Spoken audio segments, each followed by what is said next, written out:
نحمدہ ونصلی علی رسولہ الکریم اما بعد فاعوذ باللہ من الشیطان الرجیم بسم اللہ الرحمن الرحیم رب اشرح لی صدری ویسر لی امری واحلل عقدۃ من لسانی یفقہوا قولی۔ آج ہم جس جلیل القدر صحابی کے بارے میں بیان کریں گے ان کا نام ہے حضرت ابو ذر غفاری رضی اللہ تعالیٰ عنہ۔ ایک بستی ہے، بستی ودان، وہاں کے ان کا قبیلہ غفار قبیلہ ان کا وہاں کا رہنے والا ہے۔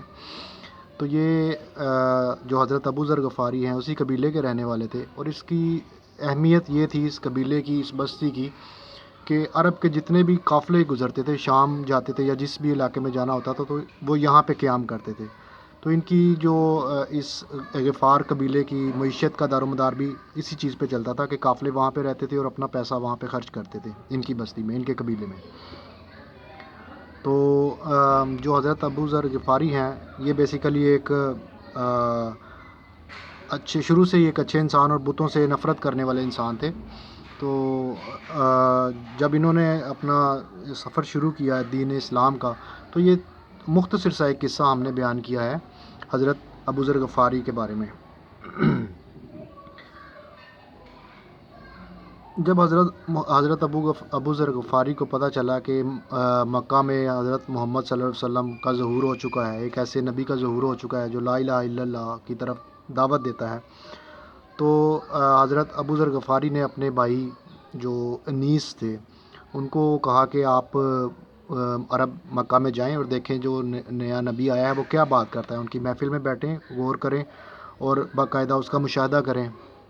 تو ان کے بھائی کہتے ہیں ٹھیک ہے بھائی جان، میں چلا جاتا ہوں۔ تو ان کے بھائی مکہ میں چلے گئے، تو جا کے انہوں نے حضور صلی اللہ علیہ وسلم کے ساتھ ان کی محفلوں میں بیٹھے، دیکھا، مشاہدہ کیا، اور جیسے ہی وہ واپس اپنے بھائی کے پاس گئے تو ان کے بھائی جو ہیں حضرت ابو ذر غفاری، انہوں نے پوچھا کہ ہاں جی بتائیں کہ کس طرح کا آپ نے ان کو پایا۔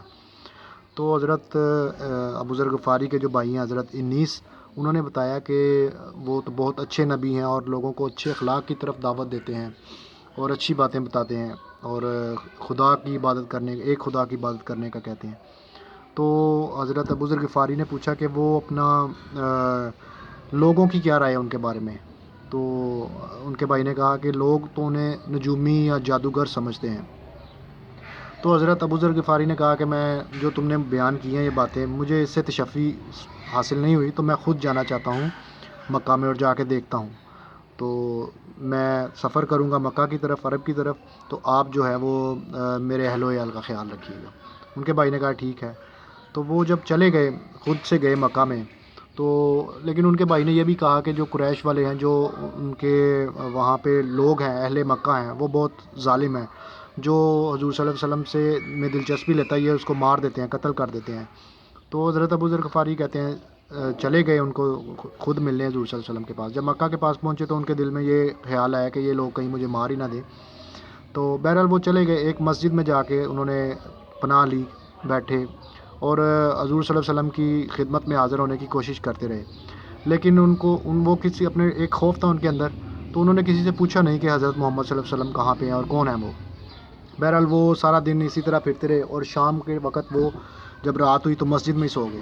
تو جب مسجد میں وہ آرام کر رہے تھے تو حضرت علی رضی اللہ تعالیٰ عنہ وہاں سے انہوں نے دیکھا کہ یہ مسجد میں کوئی اجنبی شخص ہے، تو وہ حضرت علی نے ان کو اپنے گھر آنے کی دعوت دی، تو ان کو اپنے ساتھ لے گئے، انہوں نے دعوت قبول کی، حضرت علی نے خوب ان کی خاطر تواضع کی، ان کو کھانا شانا کھلایا اور رات وہاں پہ بسر کروائی۔ لیکن حضرت علی نے جان بوجھ کر ان سے نہیں پوچھا کہ وہ کس مقصد کے لیے یہاں پہ آئے ہیں۔ بہرحال صبح ہوئی تو وہ چلے گئے دوبارہ، پھر سارا دن ایسے ہی گزرا، شام کو وہ پھر مسجد میں لیٹ گئے۔ اسی طرح دو راتیں، اور تیسری رات بھی وہ مسجد میں ہی لیٹے اور حضرت علی ان کو ملے۔ تو تیسری رات حضرت علی سے پھر رہا نہیں گیا، انہوں نے پوچھا کہ کیا بات ہے، آپ مجھے بتاؤ، شاید میں آپ کی کوئی ہیلپ کر دوں۔ تو حضرت علی کو انہوں نے کہا کہ آپ وعدہ کریں کہ جو میں بات آپ سے پوچھوں گا وہ راز رکھیں گے اور مجھے صحیح رہنمائی فرمائیں گے۔ حضرت علی نے وعدہ کیا۔ تو حضرت ابو ذر غفاری نے کہا کہ میں نے سنا ہے کہ اس طرح ایک پیغمبر ہے، وہ بہت اچھا ہے اور لوگوں کو خدا کی طرف بلاتا ہے، تو میں اس سے ملنا چاہتا ہوں۔ یہ بات سن کے حضرت علی کا چہرہ دمک اٹھا، وہ بہت خوش ہوئے۔ انہوں نے کہا کہ واقعی وہ ایک سچا پیغمبر ہے، تو میں آپ کو ان سے ملواتا ہوں۔ تو انہوں نے اپنا خوف ظاہر کیا کہ لوگ، میں نے سنا ہے کہ اس طرح یہاں پہ مارتے بھی ہیں، قتل کر دیتے ہیں. تو حضرت علی نے کہا کہ یہ تمہاری بات ٹھیک ہے، تو صبح تم میرے ساتھ چلنا، جیسے ہی میں آگے آگے چلوں گا آپ نے پیچھے پیچھے آنا ہے. جب میں خطرہ محسوس کروں گا تو میں وہاں پہ رک جاؤں گا اور آپ آہستہ آہستہ آگے چلے جانا. اور اگر میں کسی گھر کے اندر داخل ہو جاؤں تو بلا جھجک بے دھڑک آپ بھی اسی گھر میں چلے جانا. اسی طرح انہوں نے کیا، وہ ان کے پیچھے پیچھے چلتے گئے. تو جب وہ پہنچے حضور صلی اللہ علیہ وسلم کی خدمت میں، تو جا کے ان کی بات سنی. حضرت ابو ذر غفاری نے حضرت محمد صلی اللہ علیہ وسلم کی باتیں سنی. حضرت صلی اللہ علیہ وسلم نے آپ کو اسلام کی تبلیغ کی، اسلام قبول کرنے کا کہا. تو حضور صلی اللہ علیہ وسلم کی باتوں سے وہ پہلے ہی بہت زیادہ متاثر تھے حضرت ابو ذر، تو انہوں نے فوری طور پہ اسی محفل کے اندر ہی اسلام قبول کر لیا. تو پھر وہ کچھ عرصہ کے لیے حضور صلی اللہ علیہ وسلم کی خدمت میں ہی رہے. تو وہاں سے جب وہ واپس انہوں نے حضرت ابو ذر غفاری نے کہا کہ اس وقت حضور صلی اللہ علیہ وسلم جو اپنی تبلیغ کرتے تھے وہ چھپ چھپا کے ہی کرتے تھے، ابھی اعلانیہ تبلیغ شروع نہیں ہوئی تھی.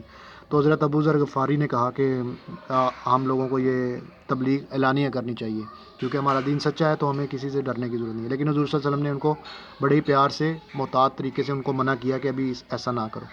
لیکن حضرت ابو ذر غفاری نے کہا کہ میں اپنی بستی میں جانے سے پہلے ایک دفعہ یہ ضرور اعلانیہ اس کی دین کی تبلیغ کرنا چاہتا ہوں. تو یہ سوچ کے وہ چلے گئے قریش کے پاس چلے گئے. وہاں پہ ایک محفل لگی تھی قریش کی. تو حضرت ابو ذر غفاری نے کہا کہ سنو تم، یہ جو تمہارے پاس ایک پیغمبر ہے حضرت محمد صلی اللہ علیہ وسلم ہے، یہ صحیح بات کرتے ہیں کہ لا الہ الا اللہ محمد رسول اللہ. میں بھی اس چیز کو مانتا ہوں اور آپ بھی اس چیز کو مانیں. تو یہ بات سننی تھی کہ وہ قریش بہت زیادہ مشتعل ہو گئے اور انہوں نے خوب حضرت ابو ذر غفاری کو مارنا شروع کر دیا. اتنا مارا کہ حضرت ابو ذر غفاری کہتے ہیں کہ مجھے لگتا تھا کہ یہ میں مر ہی جاؤں گا ان کے، اتنا مارا. تو اتنے میں حضور صلی اللہ علیہ وسلم کے جو چچا تھے حضرت عباس رضی اللہ عنہ، وہ آئے اور انہوں نے کہا کہ تم اس کو کیوں مارتے ہو، یہ اس قبیلے سے اس کا تعلق ہے کہ جہاں پہ تمہارا قافلہ ٹھہرتا جا کے. تو ان کی یہ بات سن کے بہرحال قریش نے ان کو چھوڑ دیا، جان سے نہیں مارا. تو جب شام کو حضور صلی اللہ علیہ وسلم کی خدمت میں یہ حاضر ہوئے تو حضور صلی اللہ علیہ وسلم نے ان کی حالت دیکھی اور بہت افسردہ ہوئے اور کہا کہ میں نے آپ کو منع کیا تھا کہ آپ یہ ابھی اعلانیہ ہم نے یہ کام نہیں کرنا. تو انہوں نے کہا آپ نے بے شک منع تو کیا تھا، لیکن میرا ایک دل تھا کہ اس چیز کو اعلانیہ لوگوں کے اندر پھیلایا جائے.